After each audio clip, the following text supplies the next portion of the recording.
Welcome to Pharma Drama, the channel where we look at the science of healthcare and healthcare products. It's exam time, and exam time is that time of the year that students find the most stressful, and I can totally relate to that. You've spent weeks, if not months, revising for your exams, and you want to get the highest score that you can. How are you going to do that?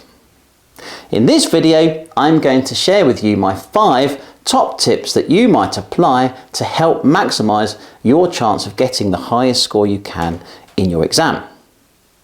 So, if that sounds good, get yourself a drink.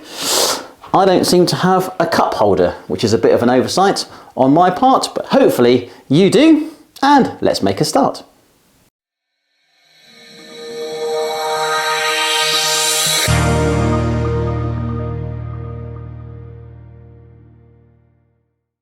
The first tip is read the exam paper. I know that sounds really obvious, but you've been revising for this exam for months, and there are going to be topics that you hope do come up, and there are some other topics that you hope don't come up. And that can become a big thing in your mind. Once you sit down and start the exam, all that worry should go away. The questions are right there and you can't change them. But what you can do is you can take the time calmly to read through them. If it's a closed book exam, and by that I mean you're sitting in an exam hall with invigilators, then think to yourself, which questions are you most comfortable answering, and do those first, and which questions are you less comfortable with, maybe save those towards the end.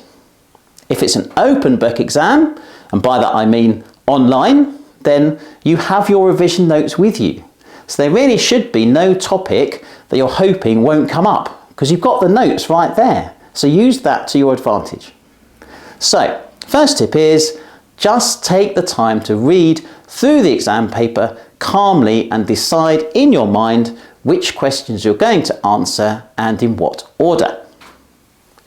The second tip is plan your time carefully.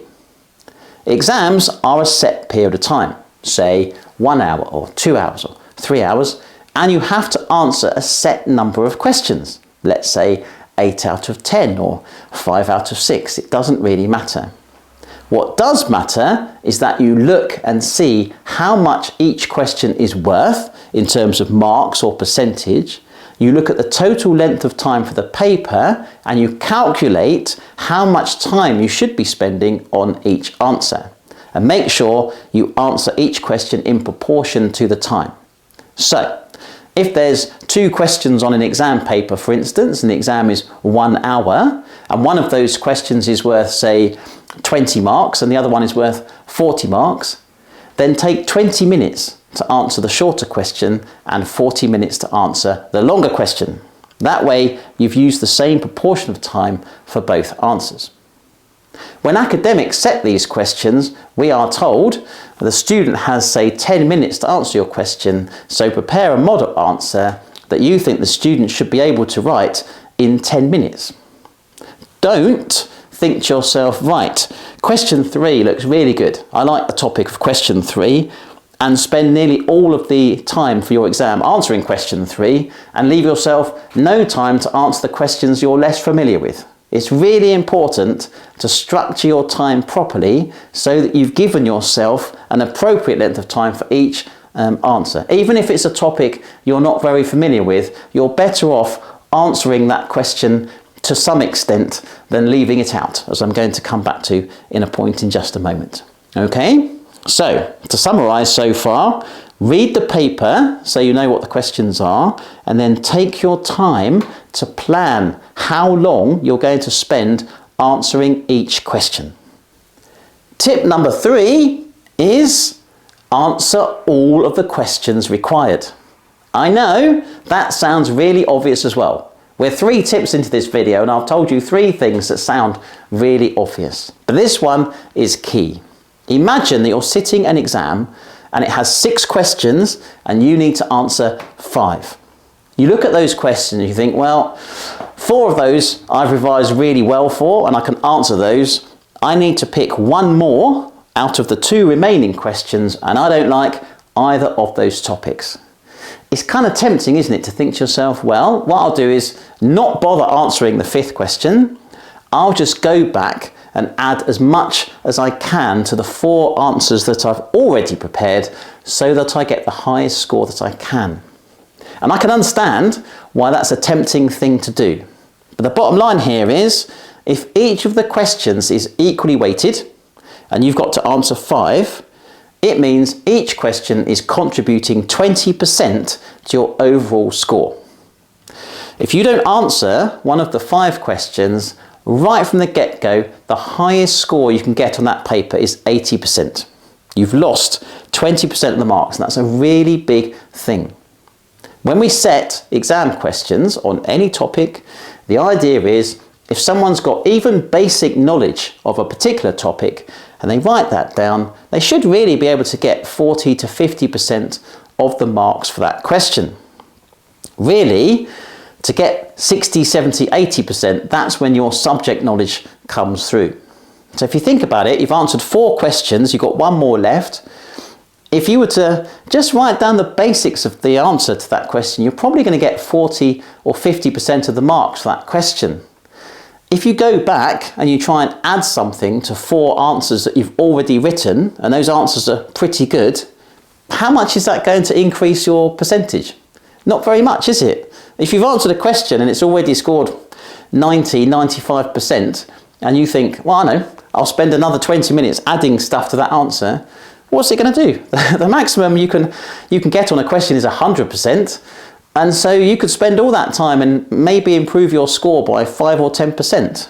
The maths don't add up. It's much better to make sure you've got something down for all the questions you're required to.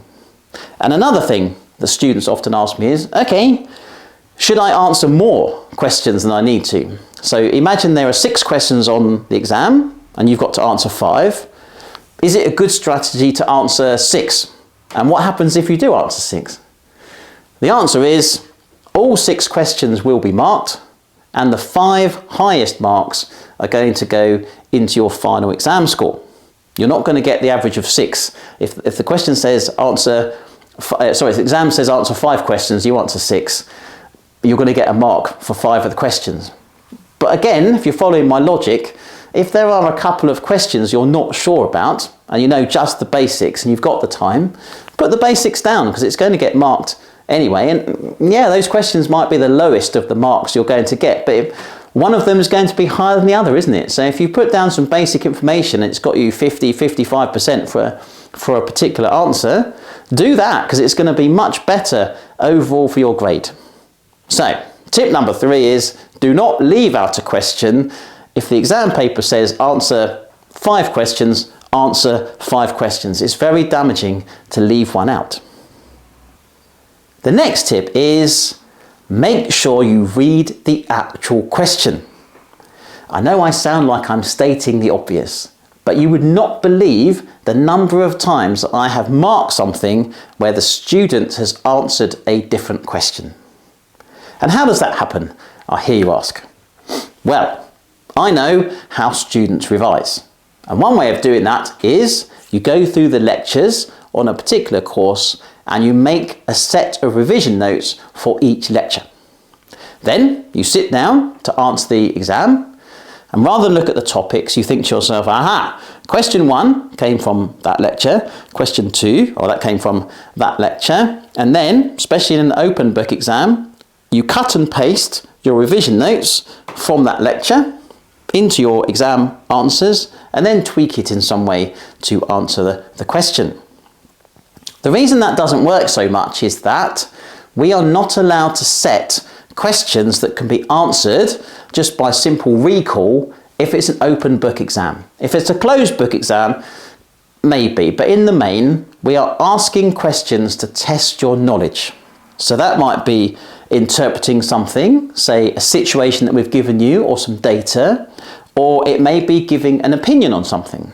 So it doesn't really matter whether it's interpretation or an opinion. Neither of those things can be found in your lecture notes, and neither can be found by going onto Google. You need to read the question and think to yourself, how am I going to answer this? And answer it with your own words. I know it sounds tricky, but imagine that you've done, say, a pharmacy degree and you're working in a pharmacy store. And a member of the public comes in and they say, right, my doctor has put me on 2 different drugs and I'm a bit worried they're interacting in some way. Can you advise me?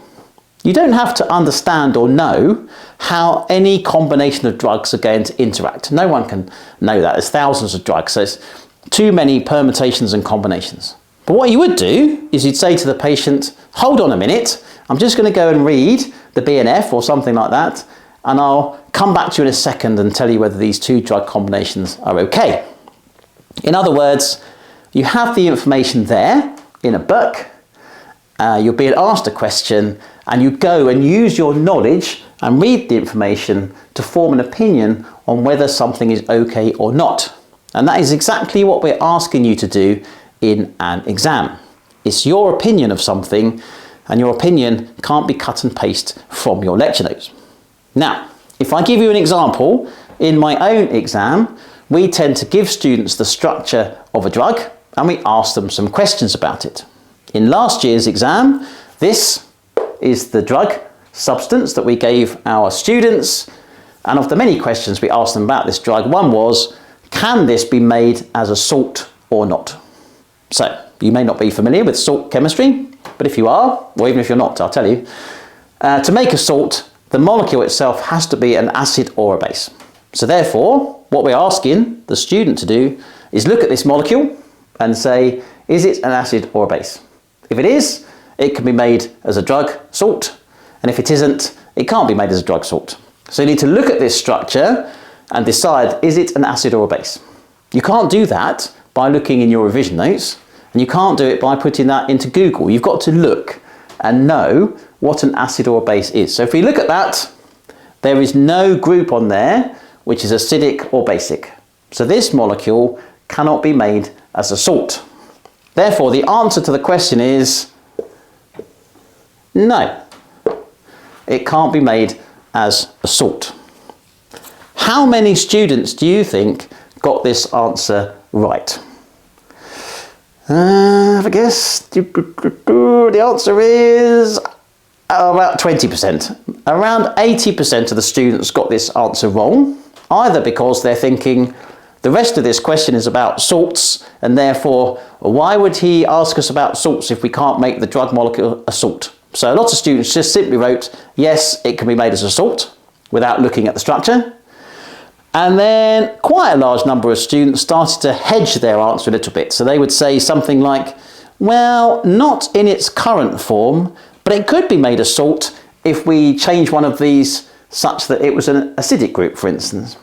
You can't really answer a question by going, yeah, what we'll do is we'll take this drug molecule, we'll change it such that it's an acid, and then we'll make a salt of it. Because then you're making a salt of a different drug molecule. So it's not really a great answer. So sometimes in an exam, you've just got to be brave and say the answer.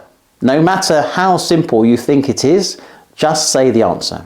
But I have lost count of the number of times that I've written in the feedback section on an exam, not relevant to the question.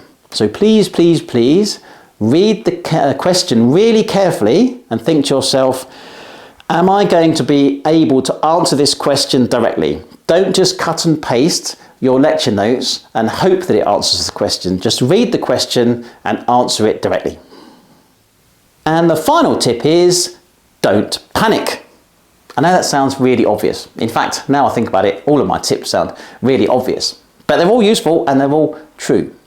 An exam is simply a set of questions designed to test your knowledge. And as I said already, that can be in terms of looking at a situation and interpreting it, or giving an opinion. But you should be able to do that. When you've left university and you're starting a job somewhere, someone's going to come in and they're going to go, I was just wondering if you'd explain to me about polymorphism. You're not going to say to them, well, I did learn polymorphism at university, but frankly, everything went out of my head the moment I sat the exam and I now can't remember anything. You're not going to do that. You go to learn a subject to become an expert in it, and then when you go and have a career afterwards, people are going to ask you for your opinion on things all the time. And the exam is really just the first instance where we, as academics, are asking you, as a subject expert, for your opinion. So, just think of the exam as a bit like a conversation. The questions on the paper are just the academics asking you some questions, and we are simply asking for your opinion or interpretation on those topics. I understand the thing about the time period makes it stressful, and I get that, which is why I said right at the start, plan your time accordingly. But otherwise, it really is just our assessing your ability. And you have the ability, and you've done all the work, so you should be good. So don't panic. Panic means you're going to write something really badly. Just calmly sit and think about how you're going to write the answer and then write it down. So, I hope that helps. I hope very much that when you sit your exam, you remember some of these things and think calmly and clearly. I hope very much that you get the score that you're looking for in your exam. If you like the video and you found it useful, please share it amongst your friends. I have some other videos that I'm going to put up about things you might not do in an exam, so watch those too. If you liked it, please hit the like button and consider subscribing. I hope you get on well with your exams. Good luck. Otherwise, thanks so much for watching, and I'll see you again soon.